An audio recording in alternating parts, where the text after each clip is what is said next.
Most of us go through life with our brakes on, holding back, not giving all that we have, not sharing all of ourselves. Most of us go to our graves still holding on rather than releasing it.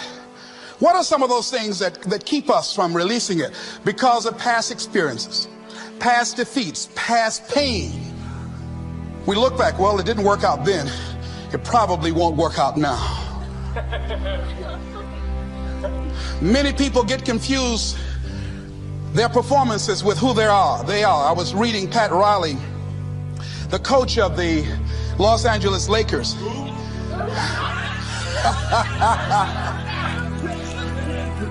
But you're going to like this quote here. After the Trailblazers had blown them out of the water, and I'm sure he said this last night, they asked him, how do you feel? He said, tonight we were exposed for what we are right now. You see? That if my speech tonight doesn't work, it doesn't mean that I'm a bad speaker. It means that what I did didn't work tonight. And I've got to separate what I do from who I am. And I've got another shot. See, the last chapter to your life has not been written yet. And it doesn't matter about what happened yesterday. It doesn't matter about the things that you've done that you feel guilty about. If you wouldn't do it today, you're convicting an innocent person. You've been reborn to a new state of consciousness. And as they say, if we knew better, we would do better. And so you begin to decide, I'm not going to be denied. I remember, and I was telling someone, and they asked me, would you repeat that again? I was interested in going into broadcasting. I'm a doctor, and that was my key out.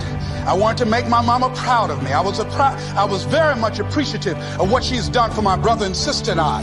And that was my way out. And I went over to a radio station, asked a guy and told him that I was interested in broadcasting. He looked at me in my straw hat and my overalls. He said, you have any broadcasting background? I said, no, sir, I don't. What do you do? I cut grass. Young ladies asked me what kind of work I do, and I was working on a garbage truck. I say, well, I'm a sanitary technician. He said, we don't have any job for you. I decided that was something I was going to do. I decided I'm unstoppable. I'm going to go up in here and I'm going to do this. I started going to the radio station every day, developing a relationship with the people that were doing what I wanted to do. And that's what I encourage you to do. Whatever area you want to go and find people that are doing it the way you want to do it and develop a relationship with them. When I decided to go in this area, I wrote letters to Dr. Norman Vincent Peale, to Zig Ziglar, to Dennis Waitley, all of the giants in this area. And I said, this is something I want to do. I've been following your career. Would you help me? Dr. Norman Vincent Peale answered my letter, did an article on me, wrote about me in the most recent book that he issued, and done many broadcasts about me. I'd wanted to develop a relationship and rapport with those people that were achieving those things that I wanted to achieve. By the same token, I would go to the radio station, and I developed a relationship with the guys. And they used me as an errand boy when they needed some food or someone to go pick up entertainers that came into town. Temptation singing My Girl, Jerry Butler singing For Your Precious Love, Sam Cooke singing Darling You Send Me. I would pick up the entertainers at the airport and driving around in the disc jockeys, big Cadillacs. Didn't have any driver's license, but I was acting like I had some.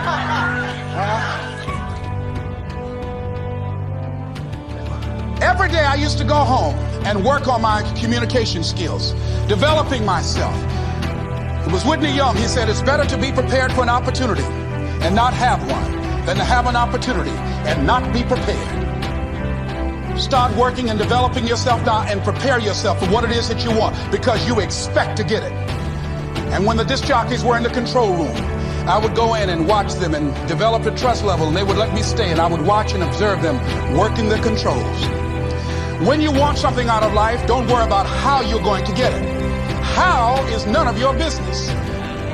The most difficult thing it is to hold the vision.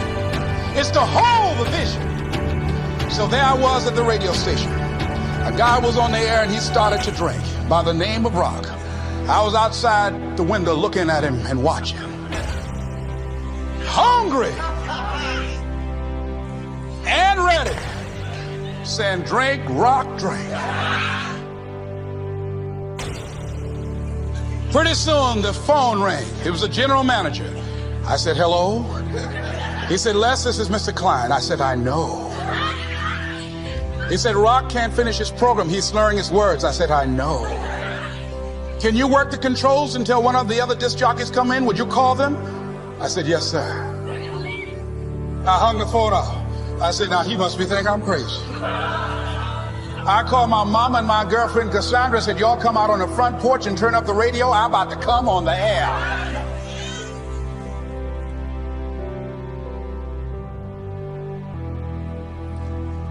I waited about 15 minutes. I called him back. I said, Mr. Klein, I can't find nobody. He said, well, why don't you go in there and work the controls until they get there? And don't say nothing here. I said, yes, sir. I couldn't wait to sit down at that turntable, Mustafa.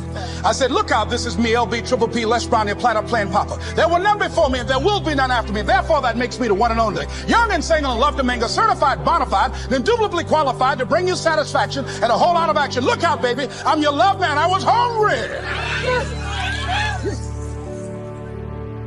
Shake somebody's hand on your right and left and say, you've got to be hungry.